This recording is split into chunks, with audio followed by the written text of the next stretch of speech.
Welcome back. It's the Brady Farkas Show right here on WDEV, AM and FM at WDEVradio.com. Take a little bit of a sidestep from the Patriots re-signing Cam Newton to talk a little college basketball as we are on the eves of Selection Sunday. And joining us now is Dan Engelstad. He is the head men's basketball coach at Mount St. Mary's out of Maryland. They just won the Northeast Conference Championship. They beat Wagner and they beat Bryant to advance to the NCAA Tournament. And Coach Engelstad previously was 5 years running the head coach at the now defunct Southern Vermont College, where he led that team and program to a couple NCAA tournaments as well. Coach Engelstad, how are you, man?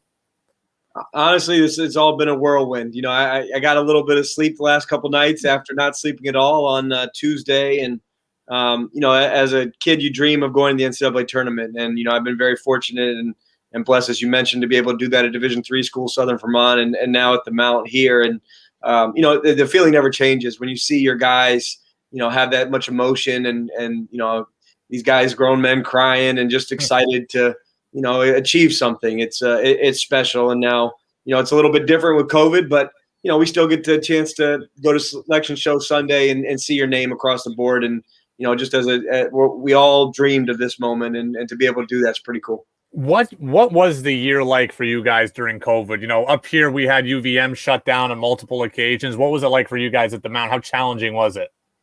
Yeah, so we didn't even get to be with the guys in the summer, so that was new. And then we finally got them on campus, started doing individual workouts. Then we progressed, and we didn't have a case for a long time. So there was, you know, a sense of normalcy and routine that we all missed, and got back to it. And we were playing well. Like, we played a tough early non-conference schedule against VCU and versus Maryland, and we actually were beating Maryland with 6 minutes to go. So we saw some really good basketball early on. And then we had one of our biggest wins against St. Francis, PA. We won by 20. We're getting ready for UMBC, and it was the best practice that I've ever been part of with our program. It was, and I get a call from our trainer saying that we had a positive case, and it shut us down. And we ended up being shut down for a month. We had two cases, both were asymptomatic cases, but it shut us down. And you know, just trying to come back from that was not easy. And had a slow start to league play in the second semester because we didn't really practice.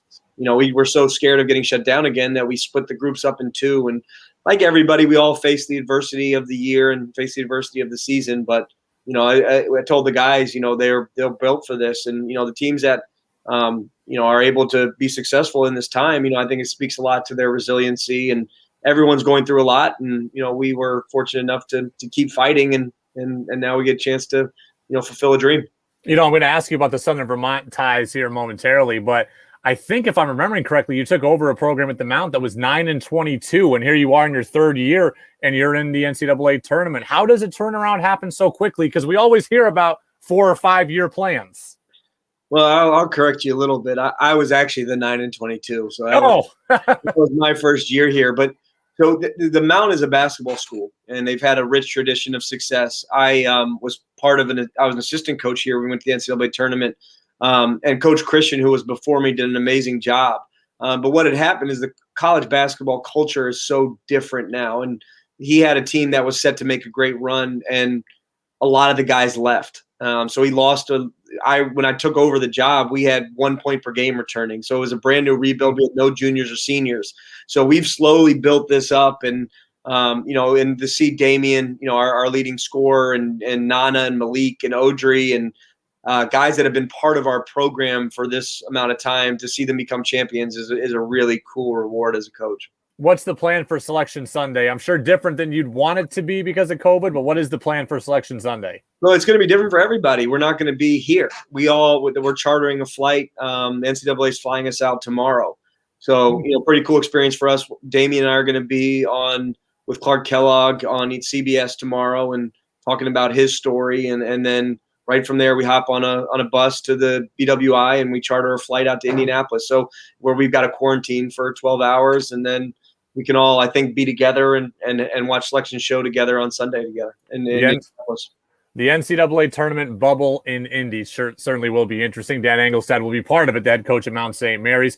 Formerly 5 years the coach at Southern Vermont College, where you talk about turnarounds. Your team you inherited there was 1-24, if I'm remembering correctly. And then all of a sudden, your first year, you go out and beat nationally ranked in powerhouse Williams College.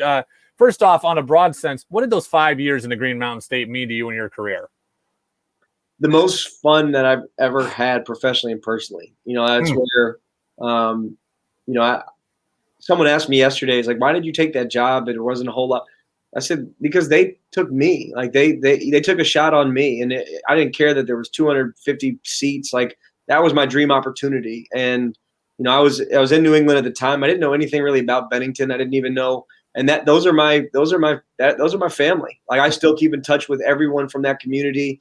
I have a manager on my team whose dad was my golfing partner, who came to Mount St. Mary's to be a manager here.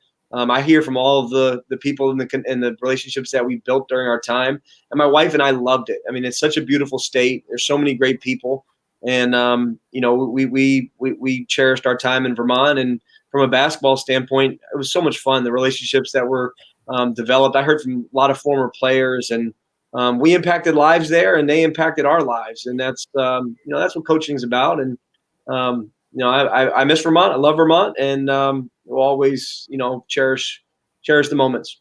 We talk about players who go from Division III and get drafted, or Division II and get drafted. And we talk about how unlikely that is. It's also an unlikely road for a coach to be a coach at Division III for only a small amount of years and then get a good Division I job. How did that happen? Well, first off, let's go back to that first game you talked about when we played Williams. Do you know who was on that Williams team? Duncan Robinson. So think about his plight and his path.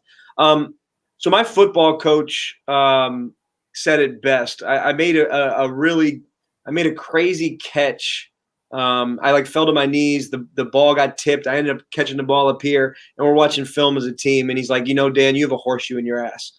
And I think that sums it up about as well as possible. I'm very fortunate. It's a crazy path from Southern Vermont to Mount St. Mary's. I was an assistant here though, and developed some amazing relationships with people at the Mount, and really just followed them and stayed in touch with people from this community, because the Mount community is similar to how it was in Southern Vermont, very family oriented, very tight knit.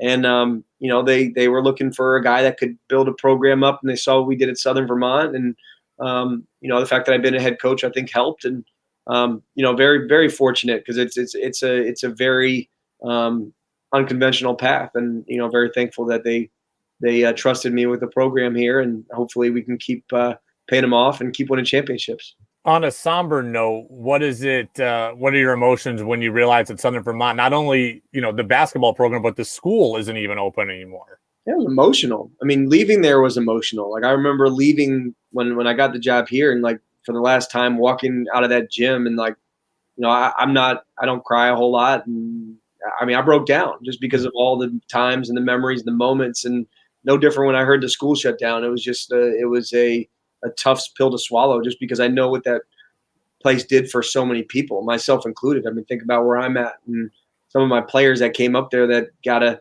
shot to play college basketball, but now are lives. People that are family to me, and guys that I recruited were still there that now didn't have a school. So it was hard. It was tough. And you also understand the landscape of higher education. You understand that it's just a tough, especially with COVID now. I mean, it was a tough time for making sure that the seats were filled, and you got to do that at these smaller schools. And but I was hurt, and there's no hiding behind that. When you get back to Vermont the next time, whenever that is, what's the first thing you want to do?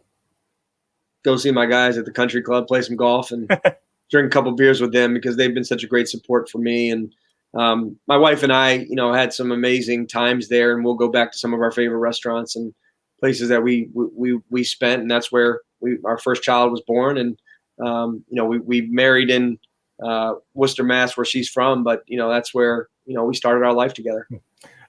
I was looking at your coaching bio on Mount St. Mary's website, and you had a testimonial there from UVM basketball coach John Becker. What's your relationship like with Coach Becker? How close are you guys? How do you know each other so well? He's an awesome friend. I mean, we would go to Final Fours and play golf together. I remember when he won it, he asked if I wanted to play with him out in Arizona a few years back, and I went up to Burlington Country Club and played some golf with him up there. And he's just become a mentor and friend, and the job that he's done is incredible.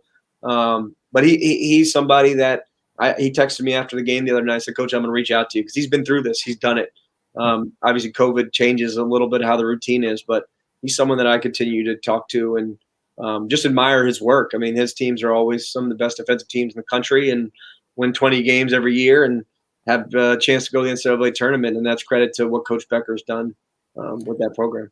Well, now that UVM is out, we needed another Vermont tie to the tournament. So you're our tie. So we are rooting for Mount St. Mary's. Coach Dan Engelstad, head coach there at the Mount. Selection Sunday coming up a few days from now. Looking forward to a good matchup for you and maybe a slipper that can fit for the Mount. So, Dan, we appreciate the time, your contributions to the Green Mountain State, and we'll wish you very good luck upcoming next week. Great. Thanks for having me on, man. You did a great job, and let's go dancing, man. Let's have some fun.